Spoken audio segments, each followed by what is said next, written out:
Everyone, welcome back to our channel Easy Maths वाला. My name is Himanshu Pandey and I am your mathematics mentor. तो आप सभी का स्वागत है मेरे इस चैनल इजी मैथ्स वाला पे. मेरा नाम हिमांशु पांडे और मैं आप सभी का मैथमेटिक्स मेंटर.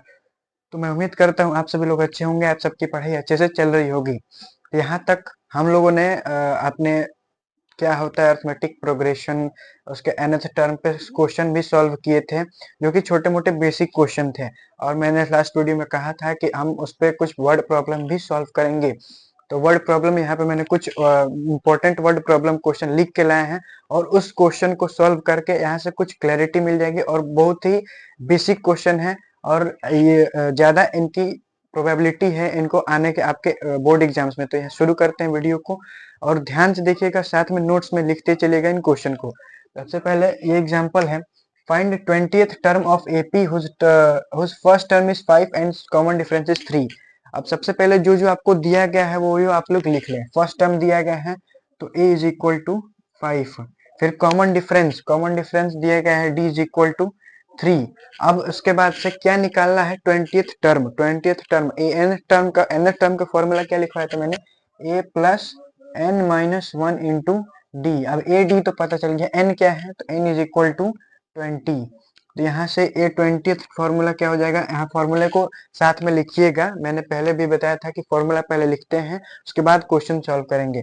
तो ए 20 हो जाएगा तो 5 प्लस n क्या है 20 माइनस 1 और फिर d 3 हो जाएगा. तो 5 प्लस ये हो जाएगा 19 इंटू 3 हो जाएगा 5 प्लस 57. जब इसको ऐड कर देंगे 62. तो यहाँ पे 20th टर्म क्या होगा 62. ये क्वेश्चन सॉल्व हो गया. खुद से एक बार इसको जरूर कीजिएगा. उसके बाद से ये मैंने दूसरा क्वेश्चन लिखा, determine AP if third term is 5 and seventh term is 9. This question को देख के घबराया नहीं है, बस जो जो लिखा गया पहले सबसे पहले लिख लीजिए. थर्ड टर्म क्या है, थर्ड टर्म मतलब कि ए3 आपको दिया गया है 5. फिर सेवेंथ टर्म दिया गया है, सेवेंथ टर्म मीन्स की A7, यहाँ पे आपको 9 दिया गया है. और क्या करना है, एपी निकालना है. Determine AP. अब एपी फाइंड करने के लिए सबसे पहले क्या क्या चाहिए, एपी निकालने के लिए ध्यान दीजिएगा कि एपी कैसे बनता है. कुछ टर्म्स दिए जाते हैं, उन टर्म्स का ए होता है, फिर उसमें डी जोड़ते हैं तो ए सेकेंड टर्म आता है, फिर उसमें डी जोड़ते हैं तो उसके आगे वाला टर्म आता है. यानी कि हमें ए पता होना चाहिए और डी पता होना चाहिए. अब ए थ्री क्या होता है, ए थ्री मतलब कि ए प्लस ए3. मैंने सबसे पहले वाले वीडियो में बताया था कि थर्ड वाले पहले वाले को ए, दूसरे वाले में ए में सेकेंड टर्म में डी जोड़ देते तो ए प्लस डी. फिर उसके आगे थर्ड टर्म है तो 3 माइनस 1 2d तो ए प्लस 2d. तो यहाँ पे a3 हो जाएगा a plus 2d is equal to 5. अब इसको इक्वेशन 1 मान लेते हैं. फिर वैसे ही a7 दिया गया है, a7 मतलब कि a7. अब सेवंथ टर्म है तो सेवन टर्म मतलब कि a प्लस 6d. d में जो नंबर ऑफ टर्म्स है उससे एक कम कर देंगे तो a प्लस 6d हो जाएगा. अब 9. अब ये दो इक्वेशन आते हैं, इक्वेशन सॉल्व करने आप लोग को आता है और नहीं भी आता है तो मैंने वीडियो बनाया उस पर जाकर देख सकते हैं, या फिर आप लोग मैं के लिए फिर से एक वीडियो बना दूंगा. तो यहाँ पे हम लोग दोनों इक्वेशन को सॉल्व करके ए और डी की वैल्यू फाइंड करेंगे. दो मेथड, कई सारे मेथड है, ग्राफिकल मेथड है, सब्सटीट्यूशन मेथड है, एलिमिनेशन मेथड है. तो मैं यहाँ पे सब्सटीट्यूशन का यूज करके ए और डी की वैल्यू बताता हूँ. यहाँ से ए की वैल्यू क्या हो जाएगी 5 माइनस 2d. अब इस 5 माइनस 2d को इस इक्वेशन में रख देते हैं तो 5 minus 2d plus 6d is equal to 9. यहाँ सॉल्व करते हैं तो ये 9 इधर 5 उधर चला जाएगा और 6d minus 2d 4d is equal to 9 minus 4, ये हो जाएगा 4. तो यहाँ से d की वैल्यू 1 आती है, d की वैल्यू 1. और उसके बाद से अब इस d की वैल्यू को इस a के इक्वेशन में रख देते हैं तो यहाँ से a की वैल्यू मिल जाएगी.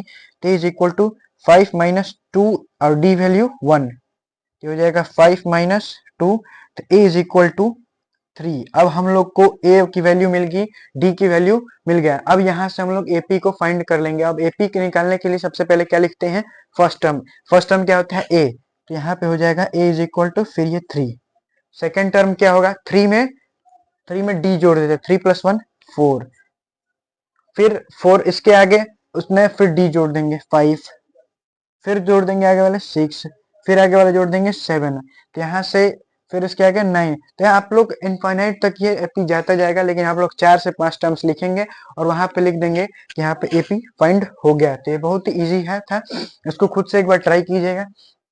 उसके बाद से ये तीसरा क्वेश्चन है कि आपको एपी दिया जाएगा और चेक करना, आपको फिर से एक उस एपी का एक टर्म भी दिया जाएगा और पूछा जाएगा कि वो आपका कौन सा टर्म है, आपका वो कौन सा टर्म है। तो यहाँ पे एपी दिया गया है, एपी, और उसके बाद से उस एपी का एक टर्म है 401, और उसको बताना है कि इस एपी में ये चौथे नंबर पे आता है, मतलब किस पोजीशन पे आता है, इसका कौन सा टर्म है। तो एपी से हम लोग सबसे पहले क्या क्या पता चल गया, 3 7 11 15 एपी है। इसमें ए हो जाएगा 3, फिर डी कॉमन डिफरेंस क्या है, 7 - 3 11 - 7 4 आ रहा है, तो यहाँ पर डी इज इक्वल टू 4। अब सबसे पहले अब क्या निकालना है, ए हो गया, डी हो गया, एनथ टर्म दिया गया है मतलब कि 401। सबसे पहले मान लेते हैं कि लेट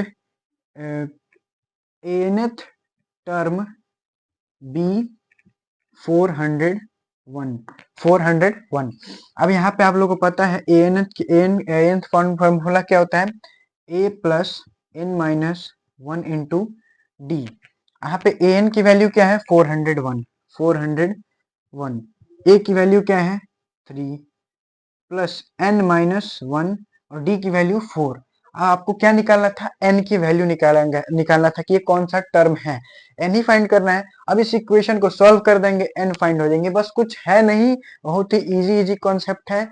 बस आपको पता करना है क्या क्या दिया गया और उसके बाद से फॉर्मूला लगा देंगे, इक्वेशन आएंगे, इक्वेशन सॉल्व कर दीजिएगा, जो भी आता है सॉल्व कर देते हैं।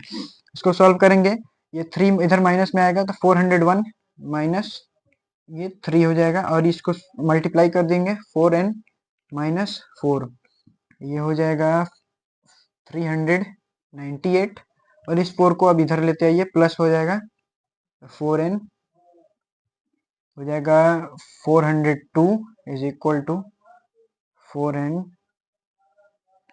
मुझे लगता है कि यहाँ पे कुछ मिस्टेक हुआ है इस term of AP 3 7 11 15 first term 3 है, कॉमन डिफरेंस 7 - 3 4 - 4, ठीक है। nth टर्म मैंने माना 401, nth a प्लस n माइनस 1 इंटू डी, ये हो जाएगा 401 is equal to 3 plus 4n minus 4, 401 minus 3 से 38 9 398, 4n 3 माइनस 4,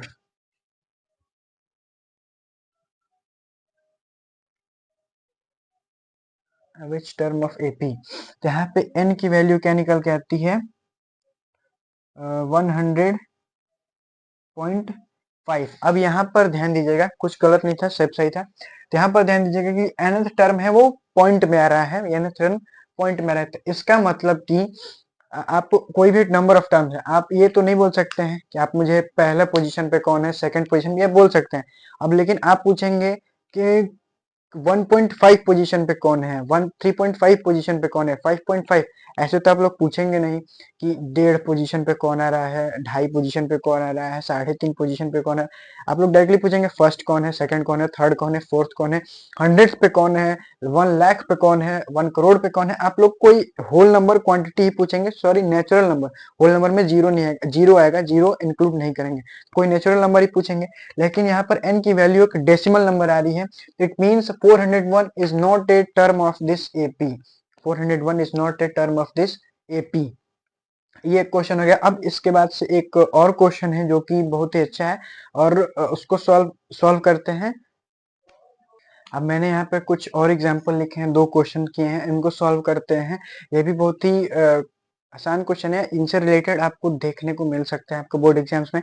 तो मैंने एग्जांपल लिया है 301 is a term, check whether, check करना है कि क्या 301 इस एपी का टर्म है या फिर नहीं। तो मैंने पिछले क्वेश्चन में देखा कि n की वैल्यू कुछ पॉइंट में आ रही है, तो वैसे ही चेक करेंगे कि n ये कौन सा टर्म है।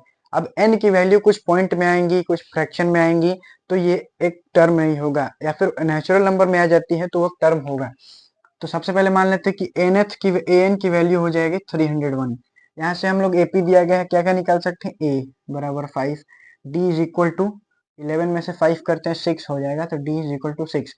अब an की फॉर्मूला पता है 301, और is equal to a plus N minus one. तो डायरेक्ट करता हूँ, फॉर्मूला जरूर लिखिएगा आप लोग। 5 plus N minus one, n minus one d हो जाएगा 6। सॉल्व करेंगे इस इक्वेशन को, 301 5 एन माइनस, सॉरी ये होगा 5 ही रहेगा, इस 6 से मल्टीप्लाई करेंगे तो 6 एन माइनस 6, 5 माइनस 6 हो जाएगा आपका 5 माइनस 6 माइनस 1 प्लस 6 एन। अब यहाँ पे माइनस 1 इधर प्लस हो जाएगा, 302 हो जाएगा 6 एन।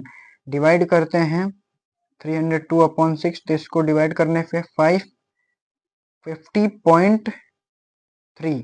अब अगेन यहाँ पर n की वैल्यू डेसिमल में आ रही है, तो इसका मतलब कि 301 is not a term of this AP. तो यहाँ पे लिखेंगे आगे कि 301 is not a term of this AP, is not a term of this AP. तो ऐसे क्वेश्चन दिखेंगे आपको, कोई नंबर कौन सा टर्म है ये भी फाइंड करने का, और ये भी आएगा कि क्या वह टर्म है या नहीं। कोई टर्म दिया जाएगा और क्या है कि नहीं ये भी आएगा, और कौन सा टर्म है कभी कभी ये भी आएगा। एक अगेन एग्जांपल है कि how many 2 digit numbers are divisible by 2, मतलब कि 2 डिजिट नंबर जो कि 2 से कितने डिविजिबल हैं। 2 डिजिट नंबर की बात हो रही है, डिविजिबिलिटी बाय 2। 2 डिजिट नंबर मतलब कि 99 से छोटे, 99 से छोटा। अब 99 से छोटा, तो यहाँ पे सबसे पहले हम लोग एपी फॉर्म कर सकते हैं। 2 से डिविजिबल होने वाले नंबर का एपी बनाना है, यानी कि कॉमन डिफरेंस 2 है। अब एपी 2 डिजिट की बात हो रही है, तो 9 तो होगा, 8 तो होगा नहीं, 7 तो 6 तो होगा नहीं, 4 नहीं होगा, यानी कि 10 से होगा। तो स्टार्टिंग सबसे पहला 10 से होगा, फिर होगा 12, फिर 14, ये भी सब 2 से डिविजिबल है। अब 10, 12, 14 ये एक एपी फॉर्म कर रहा है, क्योंकि दोनों सब में 2 का डिफरेंस है।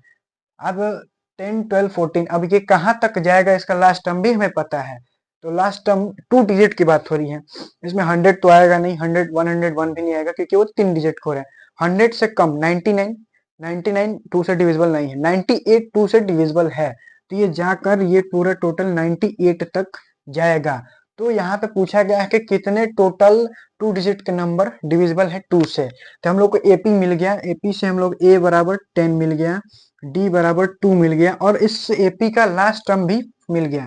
तो एल इज इक्वल टू 98, 98। अब इस 98 को मान लेते कि कोई nth पोजीशन पे है, nth पोजीशन पे है। अब n निकल जाएगा, n निकलेगा तो उतने नंबर ऑफ टर्म्स पता चल जाएगा, तो उतने टर्म जो 2 से डिविजिबल है उतने होंगे। तो यहाँ पे nth निकालते हैं, तो हो जाएगा a plus N minus one. ये फॉर्मूला लिख दिया सबसे पहले। nth क्या है, nth 98, a की वैल्यू 10 प्लस n माइनस, और d की वैल्यू क्या है, कॉमन डिफरेंस 2। तो हो जाएगा 98 में से माइनस करते हैं 10 को, तो हो जाएगा 88, और इसको सॉल्व कर देंगे 2n माइनस 2, 88 इधर प्लस 2, 90 हो जाएगा, इज इक्वल टू 2n। तो यहाँ से n की वैल्यू 45 आ रही है। तो इसका मतलब कि 2 डिजिट के ऐसे नंबर जो 2 से डिविजिबल है, टोटल कितने हैं 2 डिजिट के, वो टोटल 45 होंगे। टोटल 45 2 डिजिट के नंबर होंगे जो कि 2 से डिविजिबल होंगे। तो यहाँ पर कुछ इंपॉर्टेंट क्वेश्चन हम लोगों ने सॉल्व किया वर्ड प्रॉब्लम से रिलेटेड, और इसको फिर से रिवाइज कर लीजिएगा, और फिर अगेन कुछ अपनी तरफ से क्वेश्चन जरूर कीजिएगा। एनसीईआरटी में बहुत बढ़िया बढ़िया क्वेश्चन दिया गया, उसको छोड़िए मत, अपने एक्सरसाइज के सारे क्वेश्चन कीजिए, क्योंकि आपके बोर्ड एग्जाम्स में एनसीईआरटी बेस्ड ही क्वेश्चन आने वाले हैं। और इसमें कोई डाउट रह जाता है तो कमेंट सेक्शन में जरूर लिखिएगा। चैनल पर नए हैं तो सब्सक्राइब करें और लाइक शेयर जरूर करें। Thank you.